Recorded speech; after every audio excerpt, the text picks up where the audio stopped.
Good morning, everyone, and let me just say I'm very delighted to be here. I wish to thank Jules Fontaine and the BIA staff for inviting me to present my work here, and to Siokao Mutonga, who organized and helped coordinate my being able to talk here. So as Frida said, my talk is entitled Ethno Erotic Economy, Sexuality, Money, and Belonging in Kenya, and is based on a book with the same title that I have recently published. The fieldwork for this book started in 2005 and finished in 2015. I started working in Maralal in Samburu, was then Samburu district, as an undergraduate student, and then continued doing my field research for my PhD there, and then continued it even as I began my position as assistant professor in anthropology and African studies.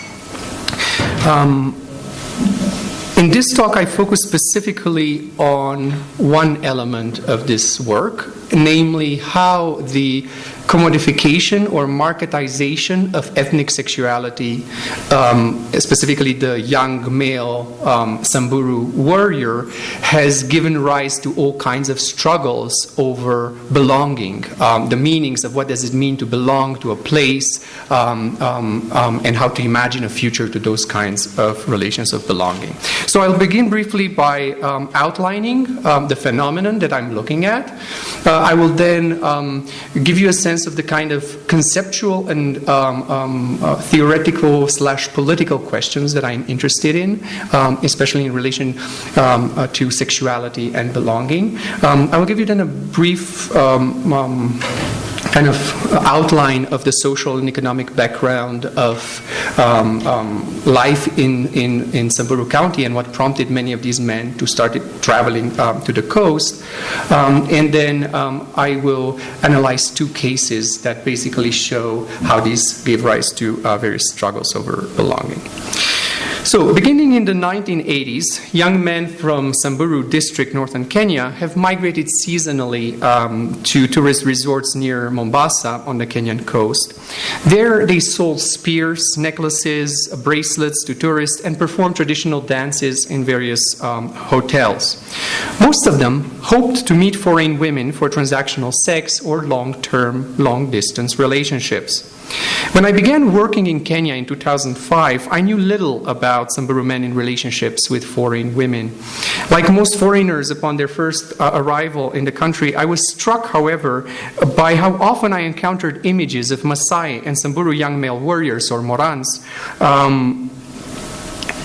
in public spaces or spaces catering to foreigners. The stereotypical image of the Moran as a tall, slim young man, his body only partially covered with a red loincloth and colorful beads, his long braided hair dyed with red ochre, and his sharp facial features accentuated by painted geometric patterns. I encountered the image on postcards, t-shirts, airport banners, the safari vans, or in the form of wooden statues and metal candlesticks in souvenir shops.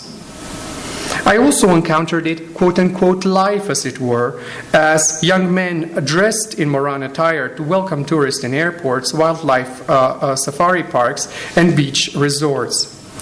Now, this eroticized silhouette of the Moran became a popular commodity of Kenyan tourism.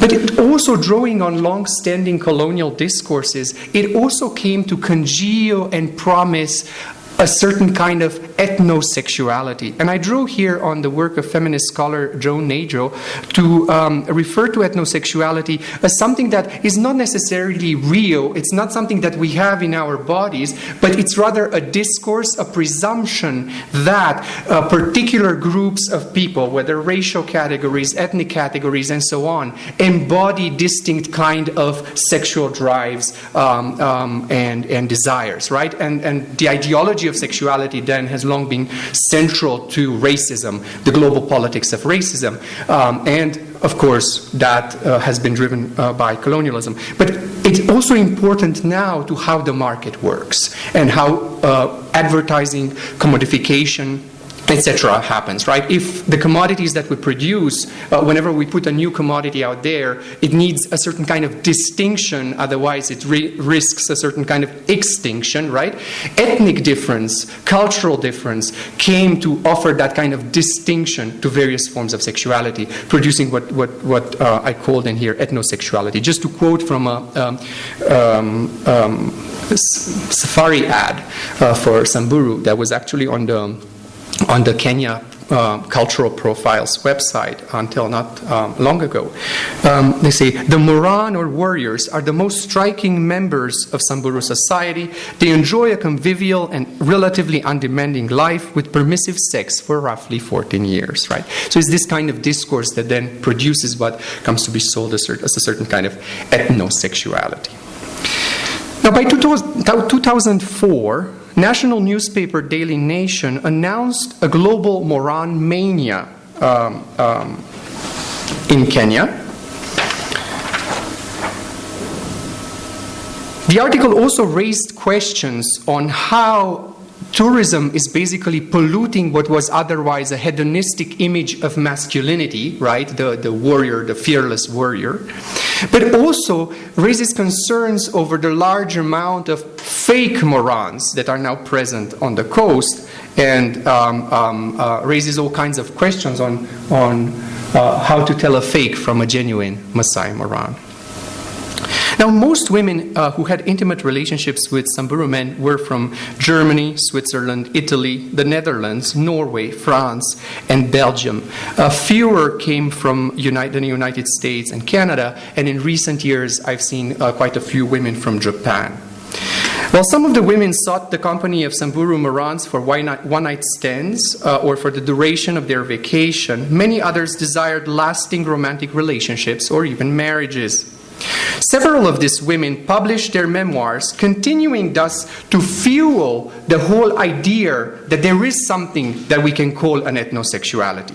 There are probably some dozen such books in German, English, and French. And many of them actually also have sequels. So you're probably familiar with them, White Maasai. The other ones are less known. Yet most of the women I spoke to who are coming to the coast or who built houses in Samburu were actually very well familiar with this literature, if I can call it a literature. As more and more women from Western Europe began having relationships with Samburu men, some of these men acquired spectacular wealth through their partners' monetary gifts. Many managed to pay bride wealth, marry one or two wives, and become elders while relatively young. That's good. I just turned it up. You did? Oh. Yeah. At the time of my research, and this has changed since devolution and since the county government now gave rise to all kinds of other forms of quick wealth. But until probably 2013, the richest in Samburu were men who had previously been on the coast. So in a time when most Samburu struggled to produce livelihoods in face of declining cattle economies, rapid population growth, the alienation of land, and unemployment, the wealth of these so-called young big men, or what they call vijana wakubwa, or in Kisamburu is El Morani El Tajiri, like rich Morans, or El Morani Sapuk, which basically means a big Moran, a wealthy Moran. The wealth of these so-called young big men then was saliently contested. People spoke extensively about the money these men produced, calling it money of sex or shortcut money. People claimed that wealth produced in tourism is polluted and transitory. You cannot build lives on the long term with it. It's going to go away. And they questioned the marriages and familial relations these men build with their allegedly polluted wealth.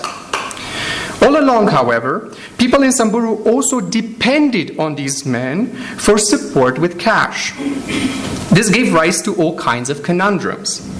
In a context in which their district had long been marginalized within Kenya, since the time of the Northern Frontier District in colonialism until quite recently,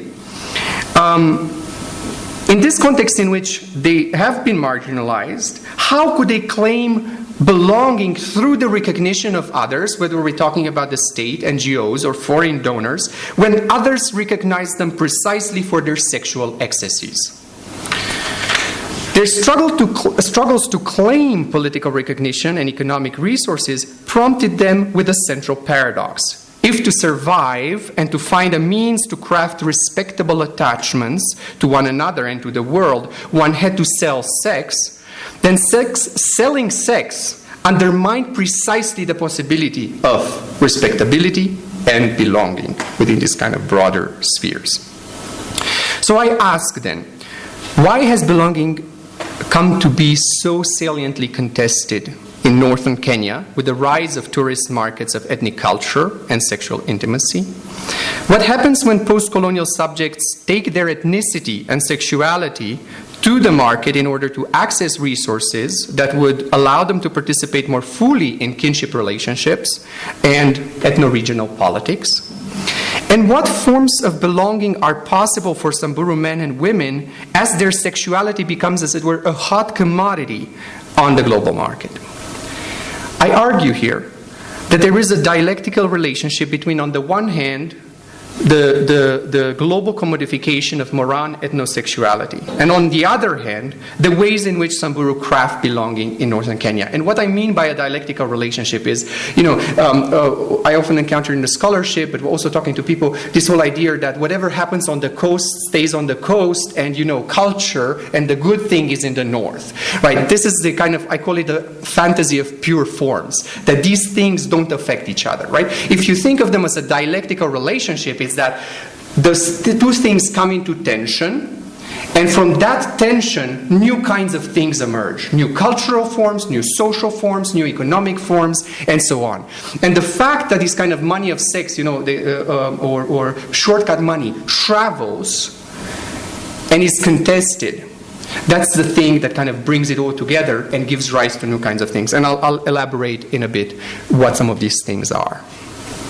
Let me say a few words about some of the more theoretical and political questions that bring me to this project. Concerns over sexuality and belonging emerged from specific political aspirations in the present. Around 2010, many Samburu suddenly began talking more intensively about tribe, whether Kabila in Swahili or Lorere in Kisamburu, anticipating new political possibilities with the devolution of the state administration. Now, following the promulgation of the new constitution in 2010 and its implementation thereafter, Samburu district became, like all the other districts, a self-governing county. Now, that is for the first time ever. Samburu, rather than the central government, appointed the administrators, the local administrators, right? Now, in anticipation of this moment, in 2010, a growing number of Samburu politicians hoped to turn the county in a certain kind of ethnic corporation by marketing wildlife safaris and ethnic cultural heritage to foreign tourists. I mean, this all failed bitterly. But at that moment in 2010, the aspirations were there, and people started mobilizing along lines of clan in order to build electoral support for different Samburu politicians.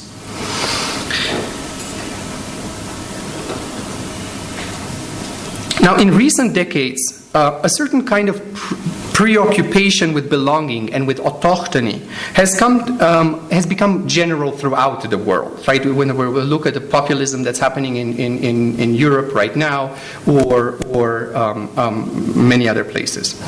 In his book, The Perils of Belonging, Peter Geschirr argues that in Africa, for example, democratization and decentralization are the two main issues on the neoliberal agenda that have the paradoxical effect of triggering an obsession with belonging. So the question of who belongs and how can we determine that this person is not a fake, that he's really Samburu, or that he really belongs to this place. These kinds of questions become central concerns as communities reorganize themselves continuously in relation to new flows of global capital. In this context, we witnessed, among other things, a return to the local or a rise of localist thinking. That is, whether the funeral has to be done back in the village where I'm coming from, or such as is the case with the quote-unquote Beach Boys that I was working with, continuous investment in age grade and age set relationships or lineage relationships as home become crucial, even if they spend a whole decade on the coast.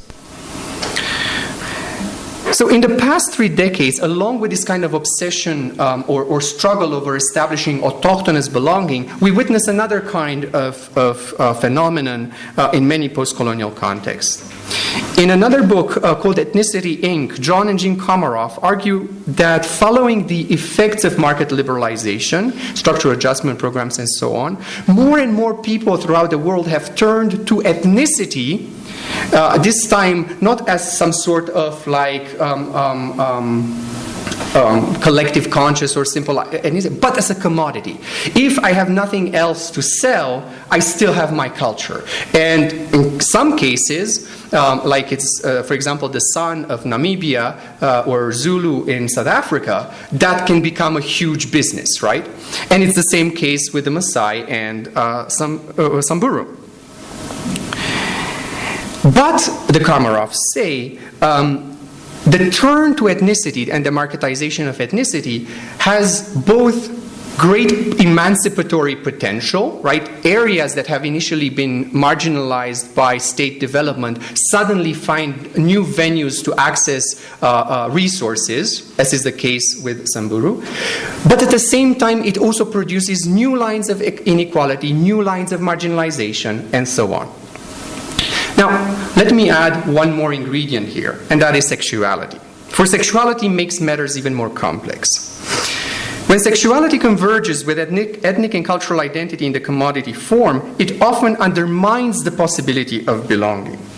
The commodification of Samburu ethnicity through Moran etnosexuality brought questions of sexual morality to the forefront of struggles over belonging. So, it's like we can sell our culture through dances and artifacts and whatever, but if you sell sex as culture, then we have a problem, right? Because you sexualize all of us. So how can we claim to not be the primitives of the nation or the backwards folks of this country in a context in which development has always represented mass speakers in that way, when our young boys are doing precisely this, right? So the fact that sex and sexuality are central sites of moral anxiety and uncertainty over belonging is, of course, nothing new, and this has long been the case. But in the present, this also plays out in new ways, especially in a context in which, in East Africa, the allegedly perverse sexualities of gays, lesbians, transvestites, prostitutes, and beach boys have been made in recent years, and to different extents, to both congeal and bear responsibility for the failures of expectations of family, kinship, and community. Now, under these circumstances, invocations of the sexual immorality of Morans directly challenged the belonging of Samburu more generally to the nation state and made their entitlement to resources and state security and other things questionable. And I'm happy to talk more about that during the Q&A, because I do think that there is a direct correlation between when we see in the national newspapers articles of various kinds of sexual perversion happening in Samburu and various kinds of administrative policies on the ground. Okay, I just want to stop a bit here and say a few words by means of a background to the kinds of livelihoods and socioeconomic context that prompted Samburu I worked with to travel to the coast since the 1980s, and also show a few images to that effect. And there are a few issues here. One are the effects of land adjudication since the 1970s that have prompted a set of inequalities between, on the one hand, people who live in the Lerogi Plateau, the highlands, and those in the lowlands. So the lowlands are, since colonial times, have been designated a no man's land. So there is there are no title deeds that are distributed for people who live in the lowlands. Those who were at the time of the 70s in the highlands got access to property.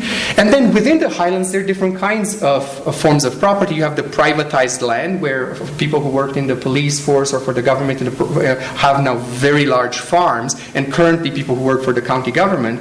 And then the group ranches that have been there since the late 70s and up to now have not been divided. And what's interesting to see with the group ranches is just how much they've been fragmented over the years. So this is one of the villages where I worked, where there is it's a group ranch. You can see the different kind of like households according to different kind of work people do. So this like square shamba with a mabati house is like belongs to a former police officer, whereas this kind of more maniata-like households belong to local herders. But what I was saying, and this is one lineage from that same village, and they got probably it's barely 1 hectare of land on a hill, like a slice of a hill, and that happened in the late 1970s. So Pipian, who was the head of the lineage at that point, got this piece for himself. But within 3 generations, already that piece of land had been so divided that it made it impossible to even have livestock, except for a few goats, or to even have like a significant amount of shamba land that you could cultivate, right? So land is one issue here. And then of course there are all these people who run from the lowlands because of cattle raids and go to the highlands, but they are landless because they weren't there at the time 1970s when this land was happened to be distributed through group ranches. So connected to this, then we talk about a certain kind of decline of cattle economies. You know, contrary to this kind of timeless image of the pastoralist that gets rehearsed constantly in popular culture, the kind of pastoralism that happens right now in Samburu is highly unequal. So you have these huge ranches of private landowners that, you know, in case of drought, can take their cattle to Loyangalani using helicopters for security, and then you have people like in the village where I worked, where you basically, if the average, the survey that I did in this village was like 1.5 cattle per household, right? So the vast majority of households don't even have cattle. We're also talking about rapid population growth, the decline of national labor economy. So in the 1980s, when you had the highest generation of high school graduates in Samburu, they basically graduated to rampant unemployment. And it's not a coincidence then that many of the young men who traveled to the coast from the beginning were not the kind of Morans that one encounters in the villages herding cattle, but young men dropping out of high school and dressing as Morans because one would make much more money and much more spectacular wealth in a short time by doing so than, you know, waiting out to finish secondary and graduate to unemployment in Marala. Right? It's also interesting how the labor market there has been ethnicized. So the vast majority, and gendered, right? The vast majority of folks who did have jobs were men, and it was in the police force or the security firms, which is going back to, again, colonial stereotypes of warrior groups. So in this context, lots of people in the villages where I worked were depending, again, not on livestock, but on charcoal making. Charcoal that they would make and sell in Maralal every day. Changa brewing. And in some cases, there were all these microfinance organizations for women, mostly married women, who would produce beadwork and sell it to different corporations that would take it to Nairobi.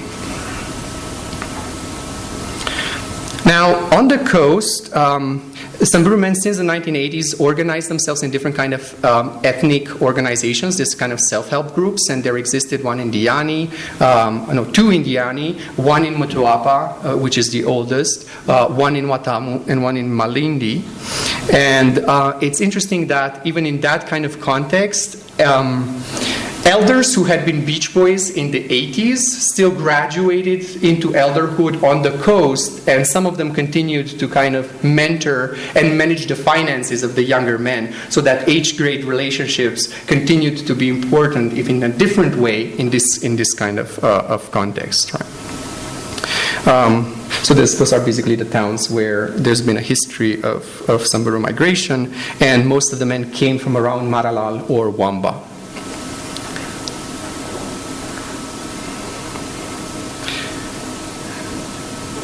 Yeah, and here you have them dance, perform at night in different hotels. And now just returning back to Samburu, the men who've been migrating seasonally created a distinct type of masculinity. They call them El Moran Le Mombasa, which means like Mombasa Morans. And one can recognize them in Maralal from the distinct way of dressing when they're at home. Like polo t-shirts, but also many more like bracelets.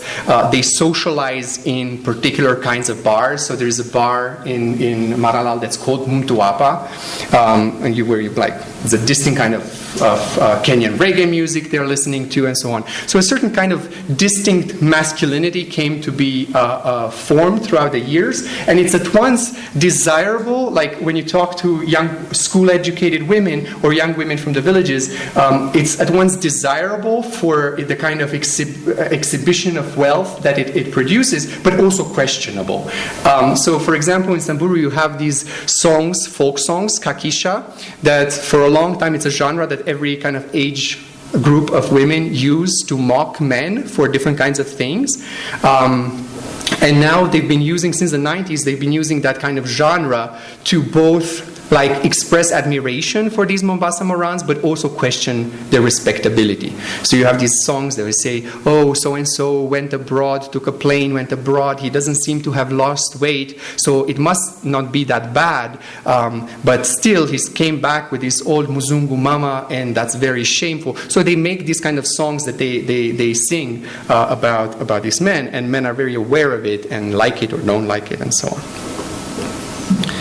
Also, there is a discrepancy in like how wealth is being produced. Of course, the vast majority of men who go to the coast do not produce wealth. Many become elders while on the coast, and they come to be disrespected at home. They don't even perform some of their age grade rituals to become elders. So they call them El Payeni Lobishboy, which is like, this is a beach boy elder kind of thing. So this is the house of a man who was like on the coast for almost 20 years. He was the head of the association, never managed to accumulate any wealth, came back, basically built this house and bought some goats. And meanwhile, this is the house of a young big man who was in his 20s, married a woman from the Netherlands, and built this kind of house in the village. And whereas these kind of houses are now much more common around Maralal, at that time you basically have these kind of manyata houses for the villagers, you have the mabati houses, the iron sheet houses for the labor migrants in the police, and then you had these kind of villa type houses of the young Mombasa Morans.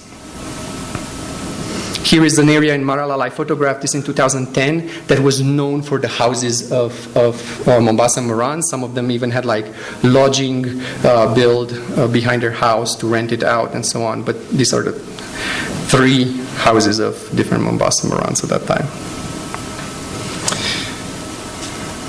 Okay. So let me now, so I gave a bit of this context, I'll return to 2 cases in which questions of commodification of sexuality come to be tied to questions of belonging. And one of it is about the money of Mombasa, and the other has to do with marriage and polygamy. So the question of money. Money obtained through the commodification of Moran sexuality has shaped social life in northern Kenya for the past 3 decades. In Samburu, men who returned from their seasonal trips to the coast crafted new styles of clothing, housing, and leisure. In villages and towns, people spoke at length about these men, at times criticizing them for pursuing transactional sex, at other times trying to gain access to their resources. As some of these men accumulated in a very short time more money than labor migrants could accumulate in a lifetime, their wealth became a salient object of both desire and derision. Contesting this wealth, along with the respectability of its owners, men and women in Samburu reimagined, in that kind of talk, in that kind of gossip, what it means to belong to local social worlds. And it's here, in that kind of gossip, in that kind of like circulation of narratives, that I see a certain kind of reimagination of the meanings of belonging. Here is an example. That money will finish here and now, Charlie, a Samburu elder, explained to me. That money does not live. Haishi, or he's using the verb haishi in the negative in Swahili, drawing on Kisamburu meishu. It's not alive. It will not be alive. Because it's like you're paid for it. Now you take that payment of yours for sex and you give it to your child. That is like a curse that will follow you. Charlie maintained that money of sex does not live or prosper because it rehearsed patterns of incest or, in some cases, adultery and other kinds of forms of sex out of place. So, for example, they would say if the woman you're sleeping with is the same age set as your mother, that's tantamount to incest, because all the women of that age set you're supposed to refer to as yeyo, which is my mother, and that's tantamount to incest. Food or commodities purchased with this money of sex were believed to perpetuate the forces and substances of the sexual act in which it originated. Accepting payment for sex was dangerous, as goods obtained in this way were unpropitious or could contagiously impart their self-depleting forces to persons, families, lineages, and so on. For example, when a male elder, this is even from the past, before we're talking about tourism, when a male elder received a cow as payment for adultery from a younger man, right? This cow would be called an kishuenkok, which is like a cow of wrongdoing, a cow of dirt, and that cow could never be mixed with the rest of the herd, or else the herd would start dying, right? So there was a certain kind of sense, in order to maintain wealth, you have to keep apart the unpropitious from the propitious. These cattle carried within themselves the very substance of the adulterous act that called for their payment. Although they could be sold on the market, the money received in exchange for it could not be used for food, because the substance of adultery would still be present in that food. Sharing food purchased with money of sex with one's children, parents, and other kin to whom one was bound by a principle of sexual avoidance was tantamount to what people call surupon, which is incest. Incest was highly impropitious and, through God's punishment, depleted life force. Moreover, many Samburu regarded the sexual relationships between young men and elderly women as keturno, or bad. For as Charlie told me, it goes against our culture. In our culture, a young man is not supposed to sleep with an older woman.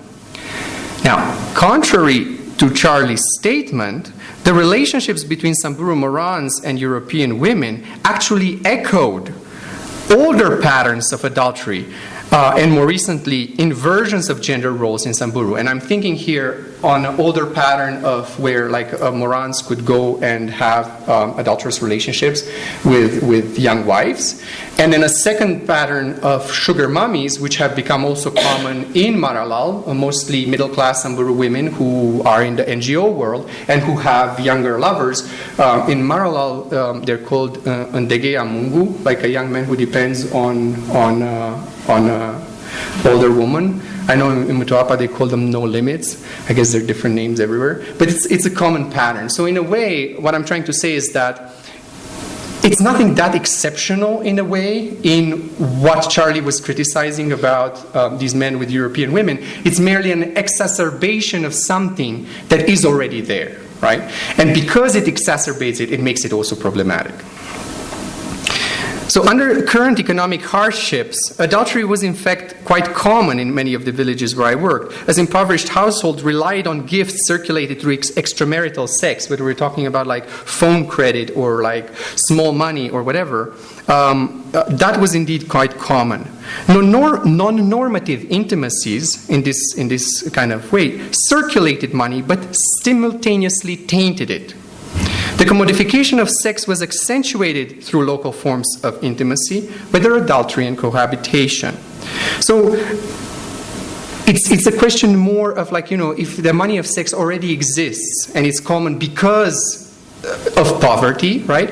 What happens in the case of the Mombasa Morans is that they make it more visible. It's one thing to circulate invisibly money of sex between households, right, and keep a certain kind of dignified presence about it. It's another thing to come and build this villa-type house that everybody will know and see that it's coming from sex on the coast. But this money, and this is the irony, was also highly desirable. As the money of these men became an important economic resource for people in Samburu, and I'm talking about like people of the lineage who need to pay school fees for their children, or they have court cases that need to be supported, and they go to these young big men and ask for money.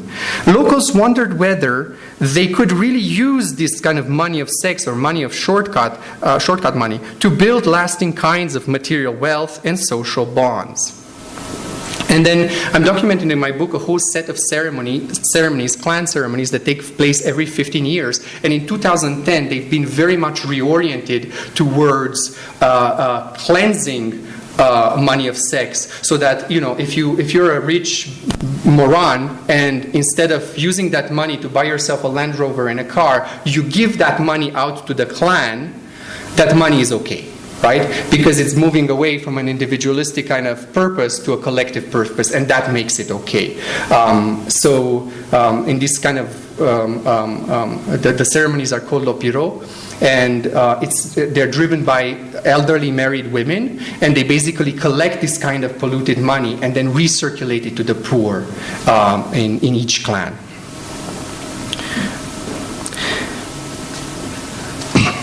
Okay.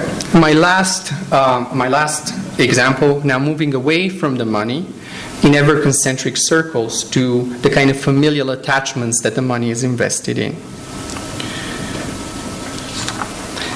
Lecarda was in his late 20s when I met him in 2008. Between 1996 and 2006, he migrated to the coast every year. With the money he acquired through relationships with 2 German women, he returned to Samburu, built a house, opened a small grocery store, purchased cattle, and began cultivating maize.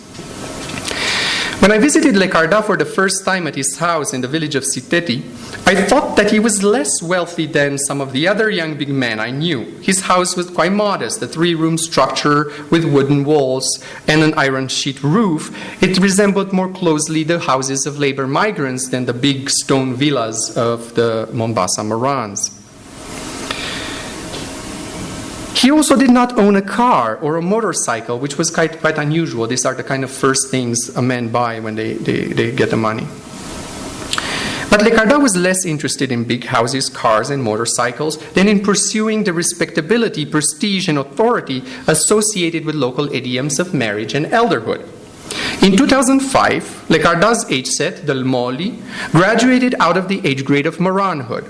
In 2008, only 3 years since his initiation into elderhood, to everyone's surprise, Lecarda paid bride wealth and married not 1, but 2 young Samburu women. It was unusual for a man to take more than 1 wife at such an early age and in such a short time.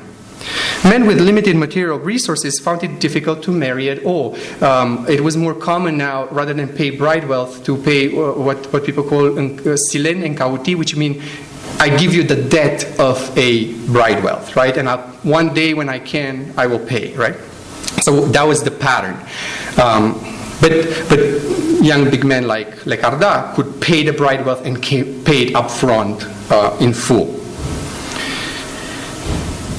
In addition, polygyny had become more of an ideal of prestigious masculinity, an imagined cultural expectation of the past than an actual common occurrence in the present. Indeed, in Siteti, Lecarda's village, only 4 men were in polygamous marriages, and all of them were senior elders in their 60s and 70s. In this context, Lecarda's actions stood out sharply. To those who struggled to catch up on wedding ceremonies, bride wealth payments, and other obligations of elderhood, he seemed to rush ahead of his age mates and accelerated the temporal rhythms of the life course. Meanwhile, other men, even younger than Lecarda, started using this money acquired on the coast to basically marry before they're allowed to marry. So you know when you're in the Moran age grade for 15 years, you're not allowed to marry until you graduate to elderhood. Now what some of these young big men started doing is like, I have the money right now. That money we all know is not going to last, or is not going to last in 5. Why not invest it and marry right now? And they started killing the wedding ox, which was prohibited by the elders before, but now the elders, in exchange of a large sum of money, would initiate these kind of rituals for the young big men. So when men and women I interviewed perceived such premature marriages and early polygyny as problematic ways of rushing or speeding up the course of life. Many worried that the commodification of Moran sexuality generated inequalities that transformed ideals of marriage, aging, and life course. Were young men like Lecarda getting ahead of themselves by acquiring the prerogatives of this kind of prestigious elderhood too soon? Did rushed marriages and early polygyny constitute durable alliances, or were there more fleeting attachments that will not last because of the polluted money it comes from? Did such marriages allow men to convert their seemingly transitory wealth into something that is more lasting, or was it merely perpetuating the unpropitious qualities of money of sex? When I returned to Samburu in the summer of 2009, people throughout the district now spoke of Lecarda with dread and horror. The madman of Siteti, they called him, his name having become too unpropitious to be uttered. They said that after Lecarda married his second wife, he gradually turned mad. Alienda wazimu. He stopped talking to people and seemed very troubled. In the fall of 2008, just a couple of months after I had actually visited him and interviewed him, he killed a man from his village. The 2 men had been drinking alcohol and smoking bhang when they started to argue. Lecarda had then hit his opponent over the head with a machete, killing him instantly. As my informants struggled to grasp the implications of such subversive events, madness came to figure centrally in the stories they told about the young big men. They positioned madness as the very likely outcome not only of rushing and speeding, but also of failing to attend to ritual obligations of the life course. In our conversations, my informants offered madness as the moral opposite of propitious, fertile marriage. If marriage was iconic of reproduction, the perpetuation of the lineage and time, and positive forms of belonging in general, then being mad indexed negative social value, the failure to reproduce, and therefore the impossibility of a future. Madness, in other words, was the kind of Janus face of marriage. That Lecarda killed another person, however, was not what made him mad in the eyes of the others, but he also kind of like mutilated the body, and all these stories people tell that it's no point for me to get into, which basically confirmed that the wealth that he produced was impure. Also, there are accusations of use of sorcery, coastal sorcery, in order to produce that kind of wealth. That young men travel to Tanzania to secure genies in order to get them the wealth faster, and then this kind of comes to end very fast. So those kind of narratives are very much there. Why I find them interesting, however, is because when people talk about this kind of wealth, what proper marriage means, what the proper life course is, they also collectively try to negotiate and reimagine what it means to belong. Right? So belonging, it's not enough to be Samburu to belong to the land, right?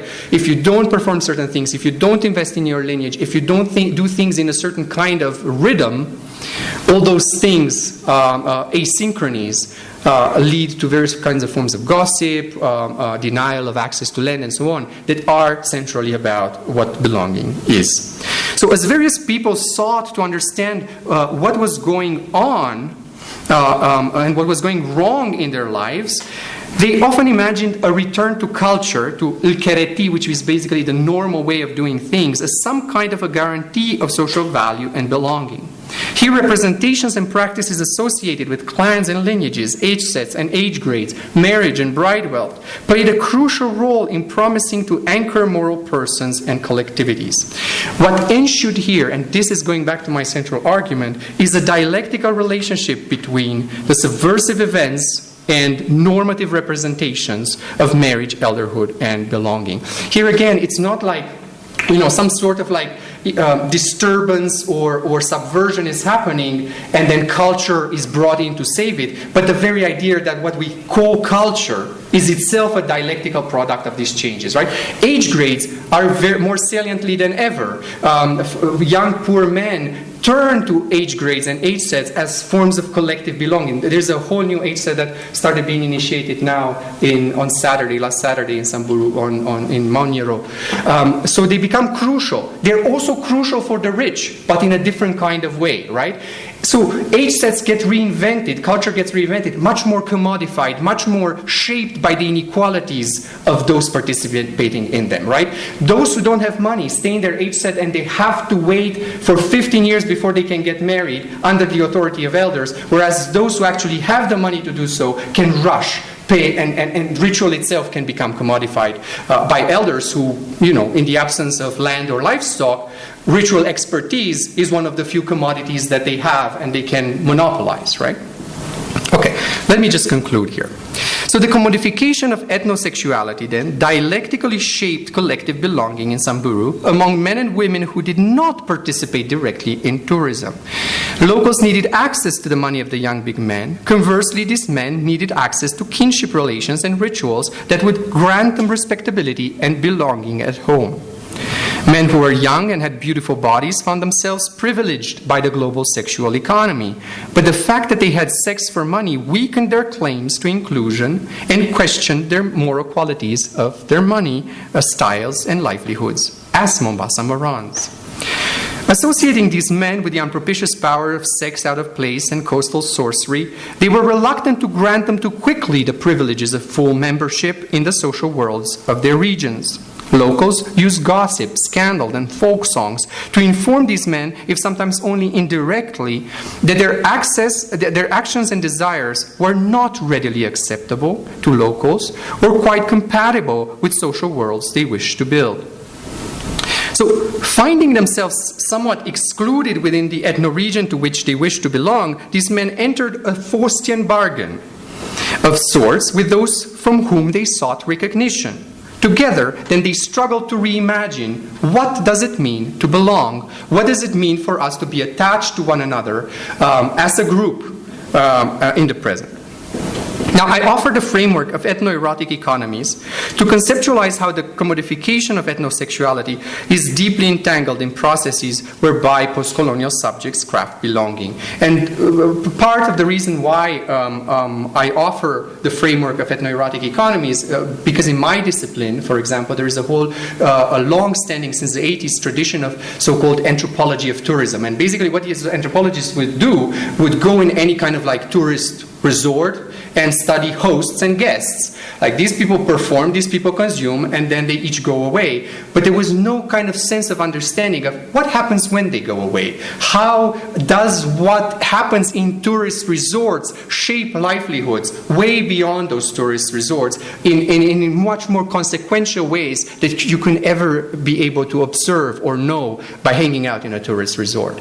So for me, this kind of framework of ethno-erotic economies is much more interested in connecting different places, following money, commodities, and styles, and showing how we're not basically talking here only of a certain kind of misrepresentation of Samburu sexuality or ethnosexuality, which certainly that has a long history, but something that is also actively claimed, that allows some Samburu to make livelihoods and wealth, and that has deep consequences in a way on a mode of life beyond the narrative of, the kind of image of the Moran you see in the newspaper or on safari vans or whatever. It's shaping social life at its core. So that's why I'm trying to do with this. I'll stop there and I'll open it up for questions.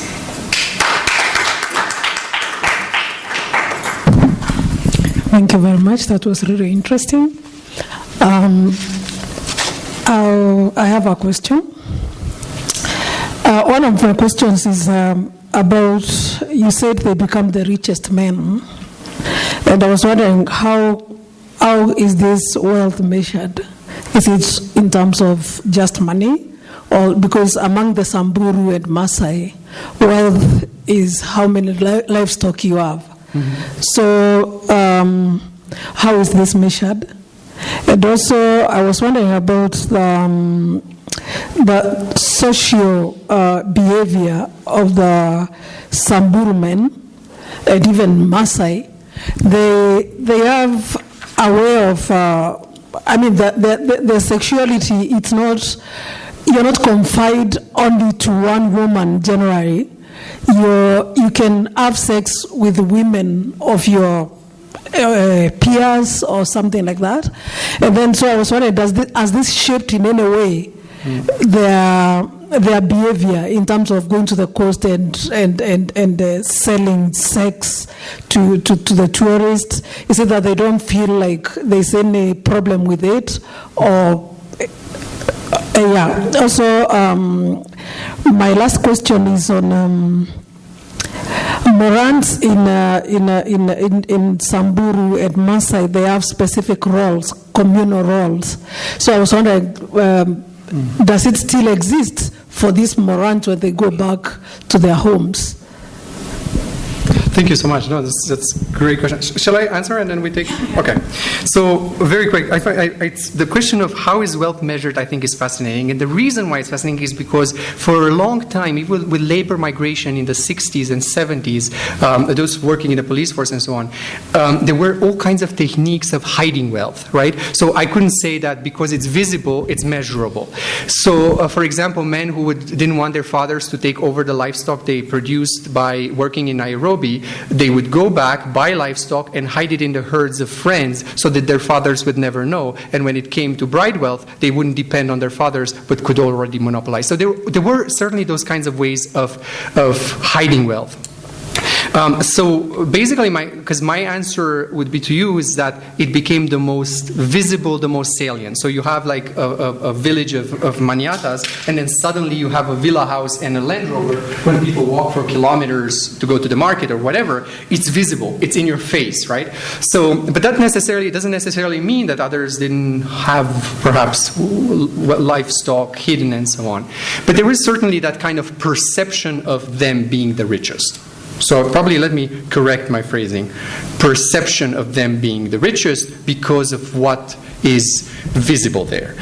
There were certainly members of parliament and people who were like generals in the army in Moi's time who owned a lot of land and farmland and so on. But then there were local councillors who would make way less money than the Beach Boys, and councillor positions actually became a way to retain this money. So although the wealth was there and it was visible, it was also perceived to not last. Even the young men say that kuna shetani kwa ye pesa, there's some devil in that money, and they would attribute it to the witchcraft that the Muzungus do in abroad, right? So they themselves are very much aware that something is happening here and I cannot hold on to the money. So one way of making this money more durable is, I said, marriage, polygamy, and so on. Another way was councillor positions, even in the time of provinces and districts, where they would invest in being elected as a ward councillor, and then you would have some kind of permanent income. And then people would laugh at them and call them beach boy councillors. Okay, the question of Maasai and Samburu sexuality. See, I'm I see exactly what you're referring to, and their customary forms of sexuality that were there, they have changed very much, and they have changed unevenly in a way. So that I'm resisting to say that there is a Samburu kind of sexuality without trying to reify a certain ethnosexuality here, right? But certainly the practices of, for example, young unmarried women being able to have multiple Moran's boyfriends, and there used to be a special hut for the young woman. It's not just Samburu. Nandi had it, many other kind of ethnic groups, right? Now, there is a long-standing kind of Christian mission presence there, and in the highlands, for example, for over 2 decades, you will not be able to find anywhere these kinds of houses anymore, and people look down upon them. It's like, yeah, that used to be in the past, but this kind of stuff cannot happen now with the AIDS and everything. That being said, there are all kinds of new forms of adultery and emerging, much more commodified in my view, like based much more on exchanges of money and so on. Does that respond kind of the second question? Not exactly, because I was just wondering about Maasai men, yeah. Mm-hmm. They can just go to, or I don't know if they do it now, but they could go to a house that belongs to a peer, liver's peer, and then they can go in and have sex with the wife or the girlfriend. I'm not very sure about this. Yeah. So that is not very common with many other ethnic groups. And so I was wondering if this has any influence towards their way of thinking and feeling very liberal about doing what they're doing.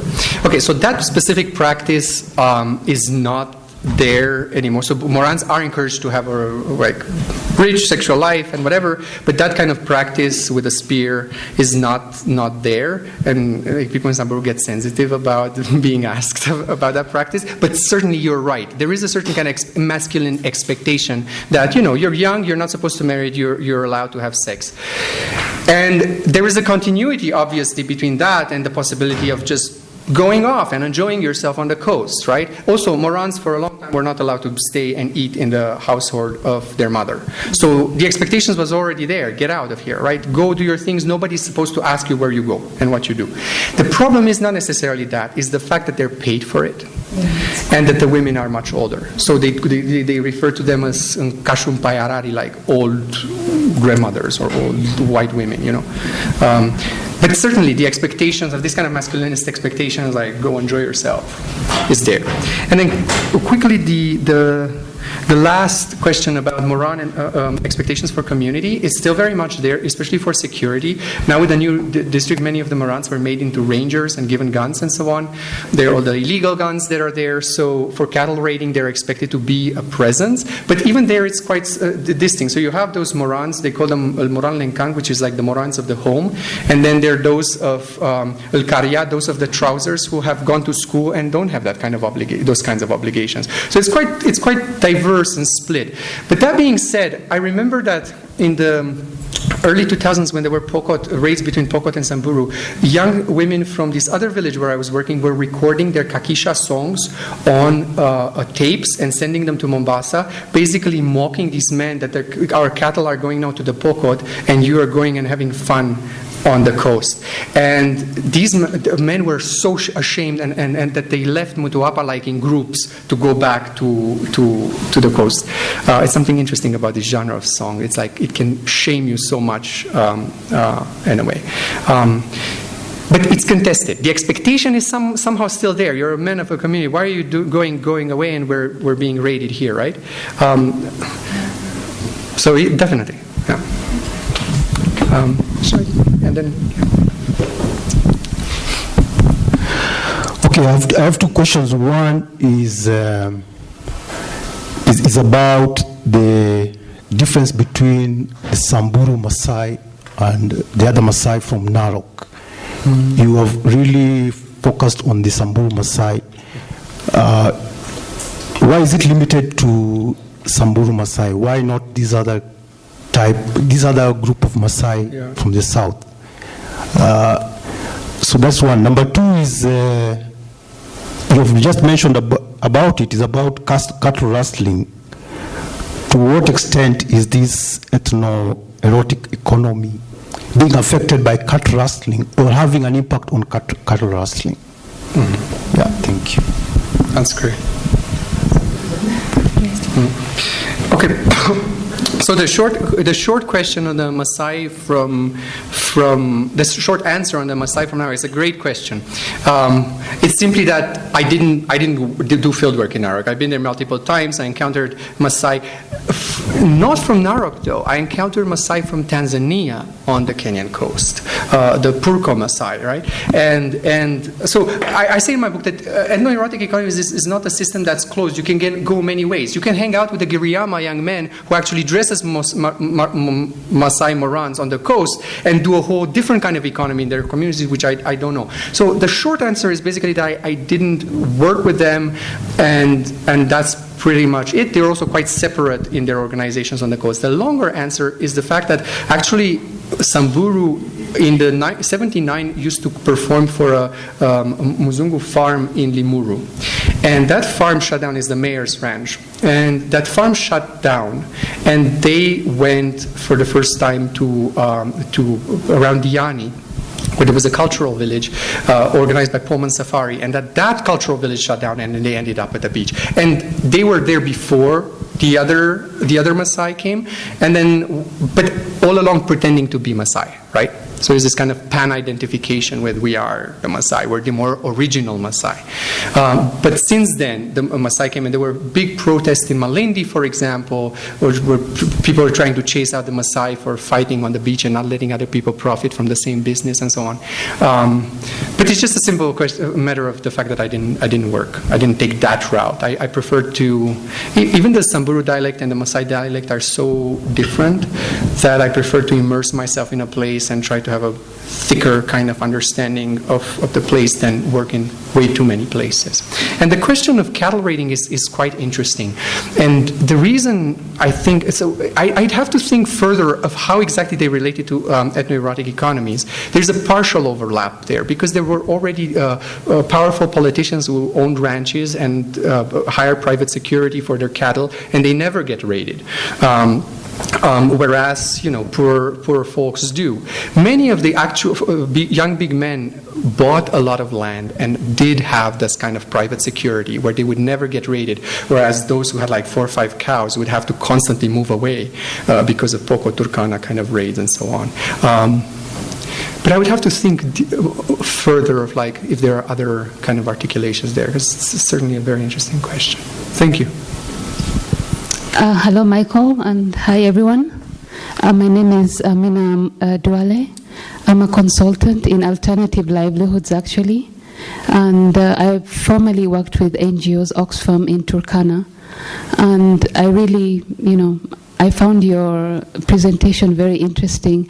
You've mentioned a sector of community that nobody really talks about when it comes to pastoral development. We talk about pastoralists who've fallen out of pastoralism due to drought. Like in Turkana, for example, you have a lot of young men who are preachers in Lodwar town. They've lost all their livestock in drought. But we don't talk about the ones who didn't finish school and are now moving to Mombasa. I don't know how, to the coast. That's something I think we need to maybe factor into our development.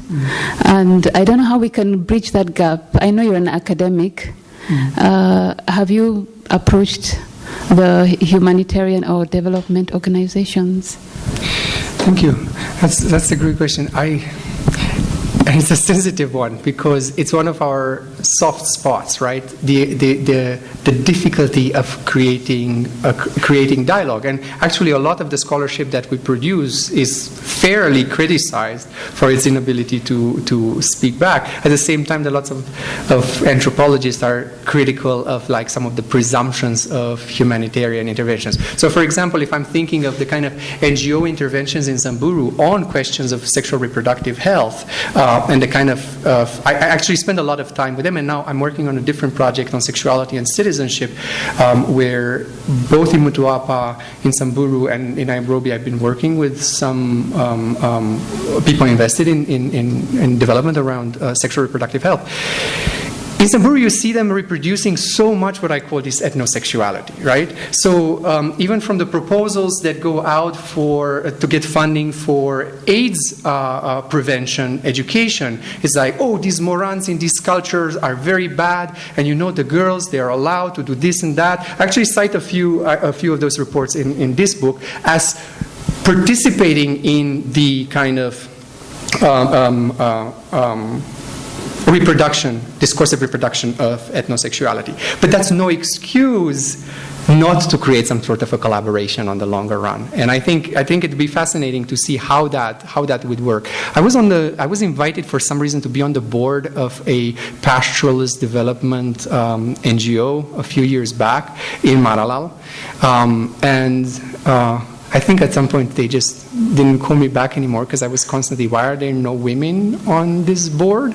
Why are there no Turkana and it's only Samburu? And Maralal has a huge Turkana refugee population. And actually some of the Turkana who go to Mutuapa are joining some of their Moran friends from high school from Maralal, and they still participate in this kind of economy as Samburu.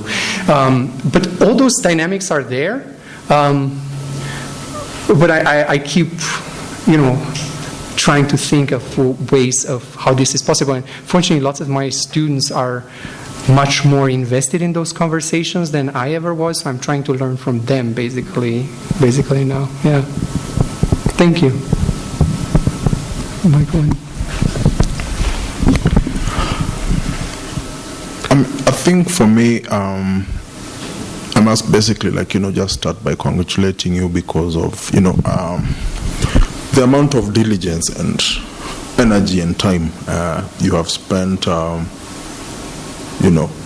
since the first time I ever met you, having these conversations with you about these things. I also have a lot of interest in commercial sex work, but I have chosen to basically specialize in Nairobi.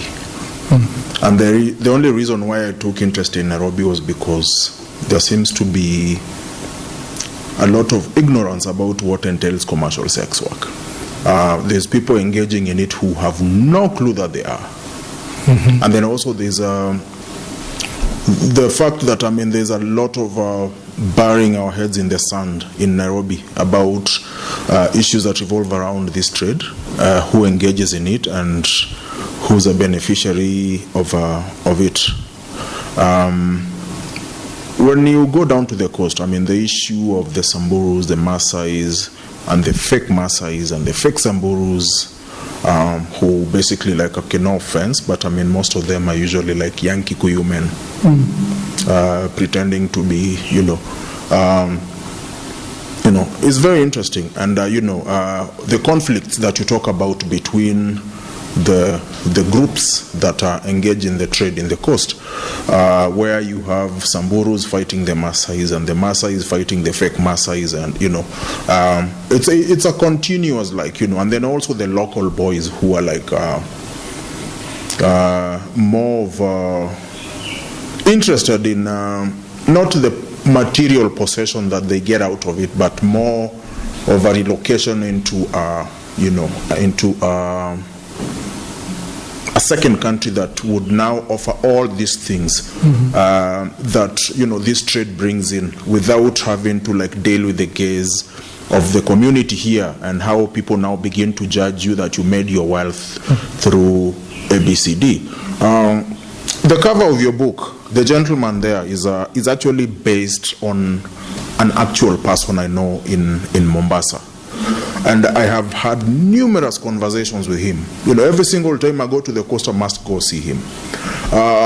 He never went to school. When people were going to school, he went to the gym. So develop muscles, grow dreadlocks, and for him, he has no shame whatsoever about what he does. And the only reason why I actually have these conversations with him is because he can teach you a lot of things. And having accepted the fact that this is what he does, and this is his life, and he has no prospect of getting a job anywhere, and the first thing I basically noted about him was the fact that, he's not educated, so he would never present himself to any consular section of an embassy or a high commission to get a visa because of social economic ties. He's a flight risk. And everybody would basically not even entertain his stories.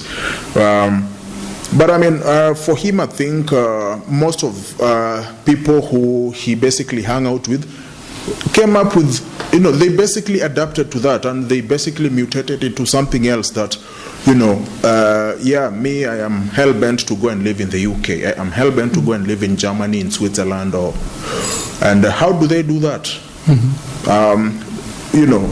This is, I have a thing that I basically call the development of commercial sex work in the coast, where since I know I can never get a visa because I don't have any material possession or social economic ties to this country, come up with a method of getting yourself into these foreign countries. And it's very easy. Get one of these young Mzungu chicks and knock her up. And she will basically do all your bidding for you. You will go and lie down in the beach and drink coconuts the whole day. She is busy fighting the embassies and the high commissions to basically get you a visa to go to. And the biggest classic example, I don't know if you ever had stories about him in Samburu. He's a young guy called Kimenchu who actually married a local, a British woman, and the woman went back to the UK. Yeah, and divorced the husband and married this guy. That's a book in the middle that she wrote. Yeah, and it's how you now take this guy and take him to the UK, and you realize this guy cannot function in that society. Yeah, because I mean, for him, the idea of getting or hooking up with a white woman was to get money, to get access to this and that. And when you go to the UK and this woman realizes by the third week you have no use to her. Because you can't even, she got him a job in the supermarket. He was kicked out in the evening, having been hired in the morning because, But I mean, I think, it's important. I mean, and just to conclude, I mean, I think what I would like to say is, there's a very big, huge story to be told in this thing. Absolutely. But I mean, unfortunately, us being Christians, us being very, very conservative and, pretending that these things do not exist, I think is a mistake, and people need to kind of look at them and see if maybe probably this is the way that they want to or you can continue pretending that these things don't pretend. I had a conversation with Najib Alala a while back, and talking about what we think could be done to kind of grow the tourism in the coast. And whenever we brought up this whole issue that maybe probably 40% of the tourism happening in this country is sex related, he got up and left. I am not here to discuss these things. We just want to so we told him to go and sell Kenya to the West. Go and sell your sand and beds in the hotel and pretend that, and I mean, it's the fact that, I mean, especially in the coast, the use of children as sex workers, by these same kids being forced into that trade by their own parents because of issues revolving around poverty. This big German man who's been driving a train in Europe for 40 years, retired and got a pension of 3 million euro, comes to Kenya, convert it into Kenya shillings. You're a king, go pay 3,000 euro and get a girl. The younger the better. And the parents are basically looking at their girls running around in the compound as investments. So I mean, when people are ready to have this conversation, I believe that a lot of development will take place. Absolutely. Mika, thank you so much. I also want to thank you here. It's the first time we're in an official venue together to thank you for the cover of the book. And actually, I was since I knew your work, it's it has to be Michael, because in a way we have a similar process, like how you work as an artist and how I work as an anthropologist, by participant observation, observing, looking at and not passing judgment, but rather trying to generously understand what's in an interaction, what's in a touch, what's in all that. And I fully agree with you, but that's more of what we need rather than rapid moralization. Moralization is the easy way out. But if you dwell and you pay attention to a context, to a form of intimacy that might otherwise seem immoral or problematic, you can see a whole world through it shifting. And the problem is, I mean, what you just said, the whole idea that you're engaged in commercial sex work and you don't even know it. That's something that I keep telling some of my students. The idea that, it's prostitution and sex work and tourism where commodification happen, and then you go home to your cozy marriage and that's not somehow already commodified, is an illusion. And it's an illusion that is perpetuated by the market, because in a way, in the contemporary day and age, none of us can have sex without the notion of a commodity value. Money doesn't have to pass. It's already so embedded in perception, and the fact of what's happening on the coast is already shaping what's happening at home, and that's where the dialectical thing for me comes in. And then, just to add a small bit, a lot of people in Nairobi don't know this, but Nairobi in itself has more beach boys than Diani, Malindi, and Mombasa all put together. I wouldn't be surprised. It's just that in Nairobi they don't have dreadlocks. Yeah. And most of them are actually found within the cultural sector, musician, artists, and I am an art-related field. I am a cultural-related field. And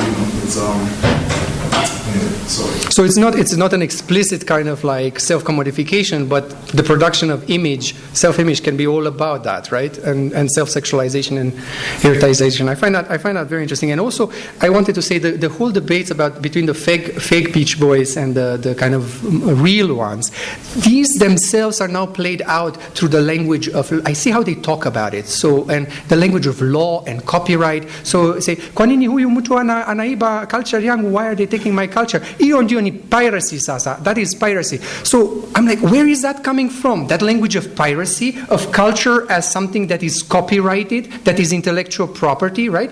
So all those kinds of elements, even the way we perceive ourselves as cultural beings, are shaped by the participation in the market. And there doesn't need to be money passing around for that self-perception to exist, right?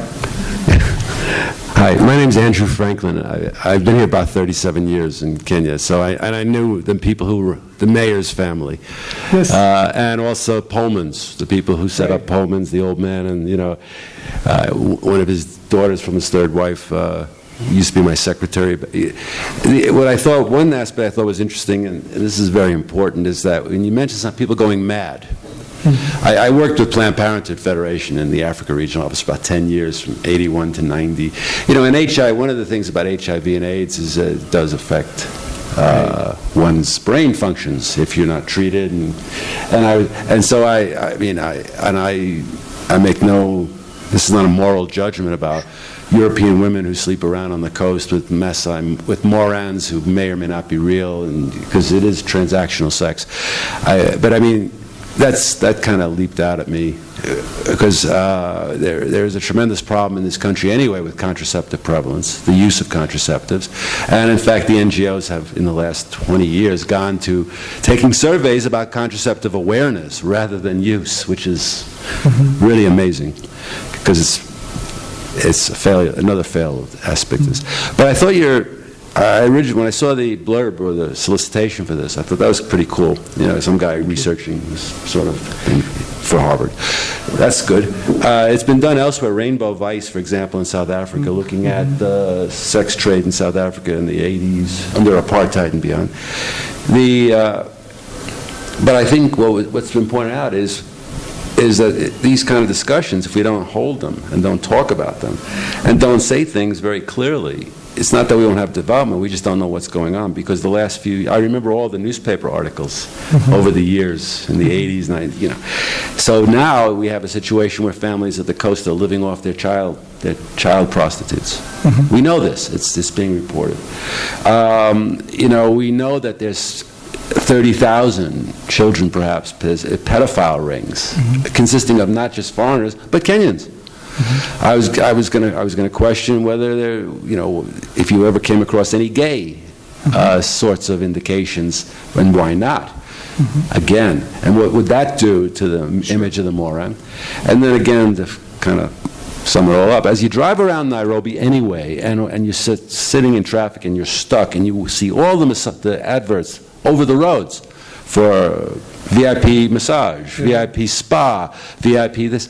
Hey, look, what do you think goes on in these massage parlors? I was thinking to a greater or lesser extent. Yeah. And so when you mention how there are commercial sex workers who don't know they are in commercial sex work, then what do you think is going on? And these are things that none of us like to talk about. I'm not, it's who we are, and it's not about just Christians.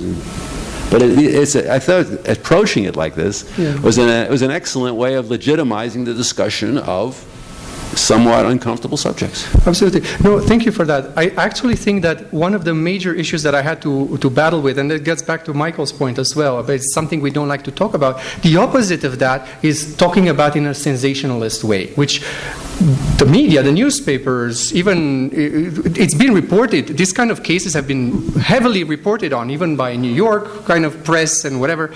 And it's always this kind of sensationalism of it, right? Not an attempt to understand, but to sensationalize. Look at these elderly women traveling. Look at what happens of the value of like Moran culture, right?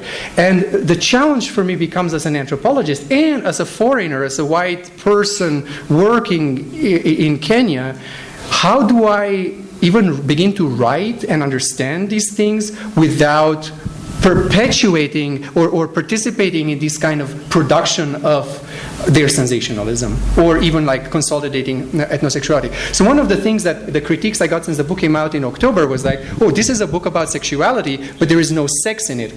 And I said, that's precisely the point. I'm not here to necessarily describe to you explicit sexual acts. I'm describing to you an economy that emerges around a sex act that somehow is presumed to have something special, but there is nothing special there. It's the economy, what happens around it, that's fascinating, right? And the presumption that there is something there that's so...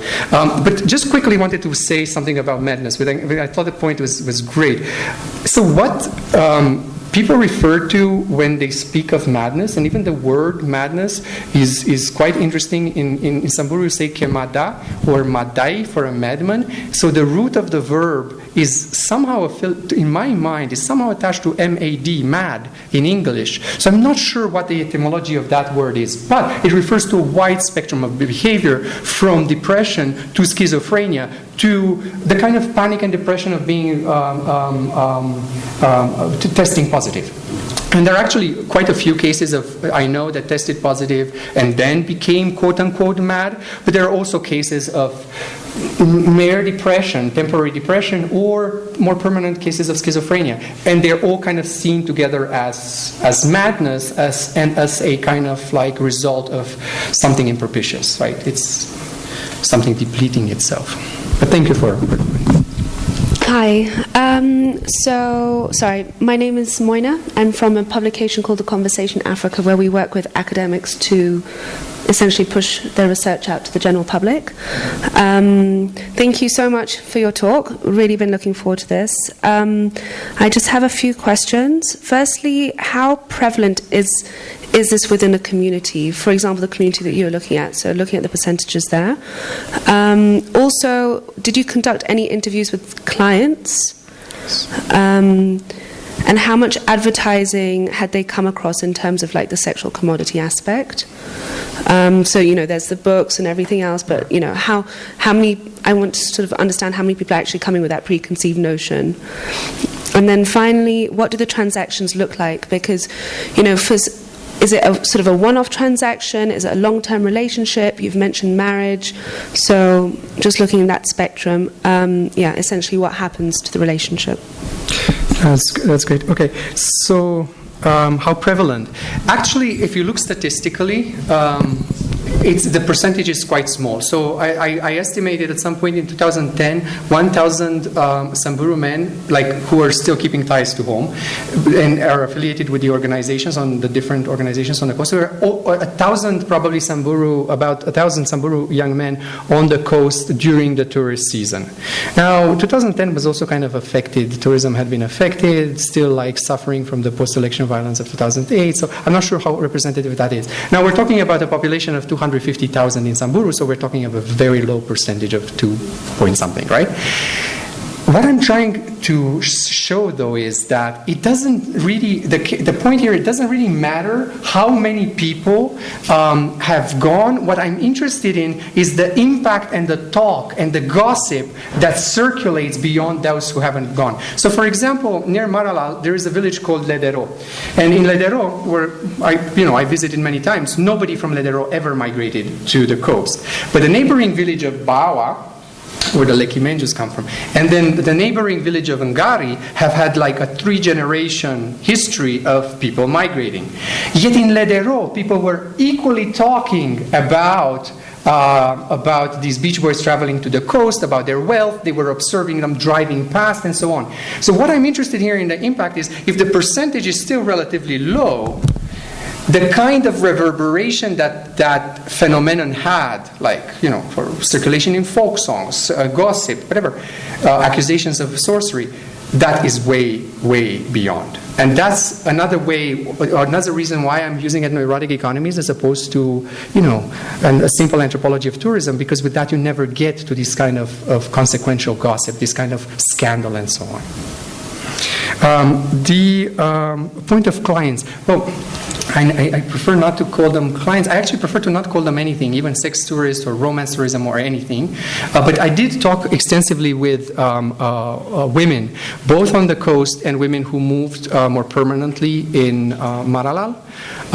And I mean, they all have, especially the German-speaking countries and English-speaking countries have, like, because of their colonial history, have these myths of Maasai warriors that, like, you practically grow up with that, right, those imagery. But many of them have decided to come to Kenya after they watched the White Maasai movie. After the film, you probably know there was a movie that came out in 2006 or 2007 and so on. So those things were very much there. Others didn't even know they were interested until they saw Samburu Morans on the coast, on the beach, right? So there's a whole variety there. And in terms of your last questions about how the transactional looks like, I'm thinking here of a wide variety, a whole continuum. So you have the one-night stands, the short-term encounters, and then you have long-term relationships and even marriages. And here again, precisely because of what I said before, I'm not trying to separate something that's transactional from something that's somehow morally pure and non-transactional. Everything is transactional. Even when money doesn't circulate, the idea, we cannot dispensate ourselves from the idea that sex is a commodity, right? Even within marriage. And that fantasy is a very normative fantasy, and I call it the fantasy of pure form. You need to tell yourself that what you have here is untainted by the dirt that happens over there, right? And actually, the most spectacular forms of wealth get circulated not through one-night stands, but through long-term relationships. And that gets back to the question that I was asked before, whether gay men were traveling to sleep with Morans. And there's certainly cases of gay men participating in one-night stands with Morans, but those get so well hidden so that not even the other Samburu on the coast will ever know. And because they have to be hidden and they cannot be taken back home, they're never the significant kind of like huge amounts of money type of sex, which there are lots of gay men in sex tourism in Mutuapa and who make spectacular forms of wealth. Look at the apartments and houses in Bamburi and Nyali and whatever, but they're not attached in the same way to these kind of rural communities as the Samburu men that I'm describing. This is also probably also related to the question, like Michael, you were raising the point of like all these other men wanting to get out of the country, and I remember seeing that that in Lamu. I saw it with very many young men in Mutuapa. And one thing that haunted me always was why so few of the Samburu men I worked with were interested in leaving. Actually, so you have the Lekimenju example that you gave, and I know probably another dozen cases in Switzerland and Germany and England, but the vast majority try to return back. And there is something about the exchange value of money there too. You know how he said that a retired German man can take his 3,000 euro pension in Germany and convert it here, and he's like a king. So too, you take whatever money you make on the coast and you take it to Samburu, where rent is cheap, way cheaper than anywhere in the country. Leasing land is cheap. Buying livestock is way cheaper than it is in Nairobi, and so on. And you can convert it once more through that logic of marginality into spectacular wealth. So I hope that.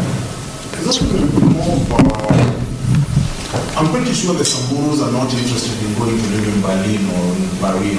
They travel and they come back. Yeah, they travel. And the thing is, also, for them is the issue about money, irrespective of how you get it, is this society is becoming so money-minded to a point where I need to buy a Land Rover. Mm-hmm. And when I buy a Land Rover, my neighbor is like, okay, I need to buy a Range Rover. So it's about basically the material possession. It's about what kind of a house I can afford to live in. And this is why you see a lot of these things in Samburu land and not in the Maasai land. Because apparently people say the Maasais in the coast are more like, then they just went there to have a ball. They went to have fun, and this is why you actually end up with a larger Maasai population that is dying of HIV as opposed to the Samburus. Because the Samburus actually seem to be very focused about what it is that they want. They want a stone house and a Land Rover. And I can actually retire when I get these things. And maybe probably when I see that the bank account is kind of going down, I can go back and it depends. Could be also that it's a longer prerequisite there. They've seen people of the Lukuroro age said they were Morans since 75, and they've seen them getting rich, right? So that neighbor over there, he spent so much time in Switzerland, he built that house, he bought that land, so why don't I go try my luck, right? But you go, exactly as you say, you go for specific, the material idioms are very specific as what the goal should be. Because there's also the shame that comes with it. And you want to spend very little time in nature as possible. Mm-hmm. And it's, actually the most of the guys in the coast who want to travel are the local lads in the coast. Yeah.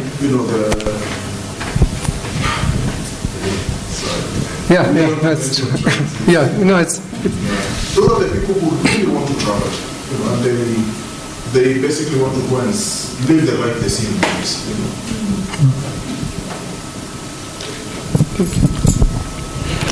Okay, thank you very much.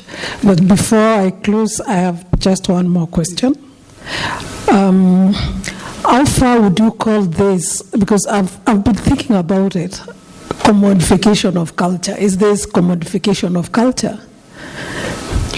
Okay, so what you asked me to reflect on is the meaning of the analytic commodification here, right? And I'm just looking at sex. Oh. Because you're talking about sex here. Mm-hmm. Is it cultural? Why are we saying commodification of culture? Right. Yeah, so because we are talking about Samburu and Maasai, probably there'll be, when you go to the coast, you identify them from their dressing and the way they carry themselves. That's their culture, the way they dress. But the sexual implications here and what they are doing, is it cultural? Perfect. Yeah, it's a great question. Okay, here again, what I just said, we call it the kind of nothingness of sex. Sex in itself doesn't necessarily carry anything except the fantasies that you go into it with. And there, the fantasies that somehow a Samburu or a Maasai Moran embodies something distinct because he's a Moran, or he's untainted by the modern life of the coast, or so on. The guys know how to perform that fantasy very well too. They would tell you, I've never worn pants, and that guy was in high school in Maralal and dropped out of high school before he went, right? But that kind of fantasy that many of the women I talk to go into the relationship, independent of what happens or doesn't happen in the sex, is, in my view, creating the commodity value of that kind of sex as ethno-cultural, right?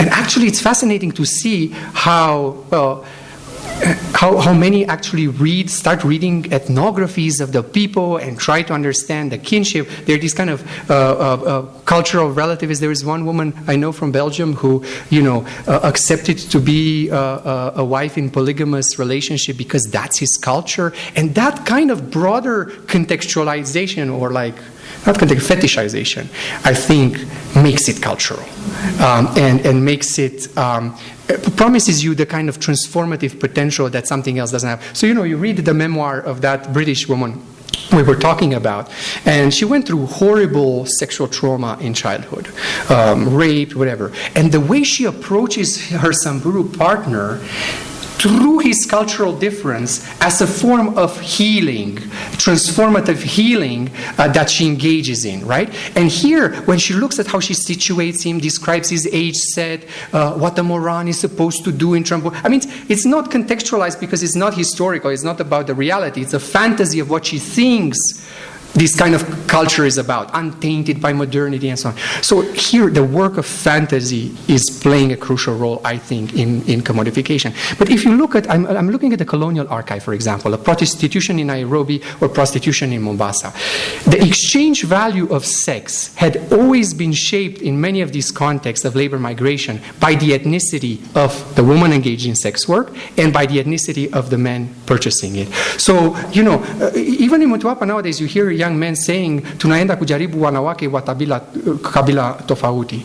That kind of idea that, somehow women from different ethnic groups embody some sort of an ethnosexuality. And I'm looking at work on prostitution in colonial Nairobi in the 20s. That was huge. But also the presumption of the ethnicity of the man who's consuming, who has more money than who, and how the prices then change. So it's not necessarily in the intimate act itself, it's in the fantasies that surround it that kind of quasi-cultural thing gets commodified. Also, the fact that many of the women, so if you want to recognize on the coast, many women who are in relationships with Samburu men, you see them starting wearing Samburu beadwork, and they call themselves, now it's quite common to say I'm a white Maasai, because I married somehow this Maasai, and suddenly I started embodying the cultural difference that he himself embodied. It's a way of reinventing whiteness. I mean, in a context of white supremacy, the possibility to displace yourself and consume others, cultural difference in this way is a way to reinvent others. I'm not just an inauthentic white person, I'm different. I'm embodying Maasai-ness now. I was accepted. They gave me a name in the culture and so on. So in that sense, I see it as quote unquote cultural. Okay. Can I ask just one point? You mentioned something very important. I've seen that in the development work. How the pastoralists is so romanticized. I'm one. Even the projects I've seen in Turkana, in Marsabit, most of the income generating projects is somehow limited to pastoralism. If you come up with other alternatives, they're like, no, they're pastoralists. They won't start this. They're not used to that. So that idea, I think we have to get it out of minds of donors, the NGO. It's a big mess actually. Because I struggle with that as a consultant. When I organize training or income generating to pastoralist areas, a lot of the time my documents get re-edited and re-edited. So it's a big problem. I think it's a very fetishized notion, and it long participated in shaping, producing inequalities on the ground. So the fact that now in the highlands so many people are stuck on group ranches and are unable to produce private title deeds for their land is shaped by the fact that they were told initially in the 70s, they were told these are pastoralists, they don't need private property, they always own everything communally. So why don't we create these group ranches, put them all together there, but those who are in the government administration and knew how things work, they went directly for private title deeds, right? So this kind of ahistorical notion of the pastoralist, I think, is so deeply ideologically involved in producing marginality. Yeah. Do you have more questions? No? This is not a conversation that... It's a very big topic. Yeah. Yeah. I don't know, I think I need to get your document because I need to share it on my list of donors and... Yeah. How long are you around? Until Saturday, but then coming back. So the Yeah, so conversation maybe when can you go come on, back, we can try to organize this at the museum. I'm very happy. And to, then yeah. invite people, more people can come to the museum for a panel discussion. Yeah. Great. So maybe that will be more interesting for more people. Yeah. And thank you so- all for all your feedback. It really meant a lot. I mean, I'm learning a lot from your questions. Thank you so much. It was really, really interesting and refreshing. Okay, let's put our hands together for George Paul. Thank you. Thank you so much. Thank you so much.